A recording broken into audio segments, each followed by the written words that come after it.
బెంగాల్లో మొన్న ఎలక్షన్స్ కోసం తెచ్చి కేంద్ర బలగాలు దాడులు చేస్తుండటంతో దాచేసినటువంటి ఆయుధాలు ఇప్పుడు ఖచ్చితమైన ఇంటెలిజెన్స్ ఇన్పుట్తో STF team Sarberia Bazar, Kumrakhali, Basanti, Sandeshkhali ప్రాంతాల్లో మెరుపు దాడులు చేసి పట్టుకుంది.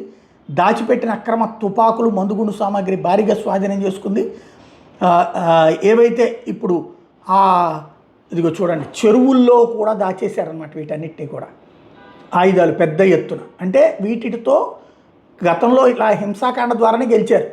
అప్పుడు ఈ దఫా అన్నీ పక్కాగా చేసుకో. ఇక తుపాకులు, బాంబులు, అరాచకం. అంటే ఈ సాక్ష్యం అయినా సరే ఇప్పటికి కూడా నమ్మని వెధవలు ఉన్నారనుకుందాం. ఇదివరకు ఏ మమతా బెనర్జీ నిరంకుశరాలంటూ ఆవిడ వల్ల అన్యాయమైనటువంటి వామపక్షాలు ఇప్పుడు ఆవిడకి మద్దతు ఇస్తుంటే ఇంకేమనాలా? కాంగ్రెస్ పార్టీ ఆవిడకి మద్దతు ఇస్తుంటే ఇంకేమనాలా? ఇలాంటి దరిద్ర పరిస్థితులు బెంగాల్లో ఉన్నాయి అనడానికి సజీవ సాక్ష్యం ఈ దృశ్యం.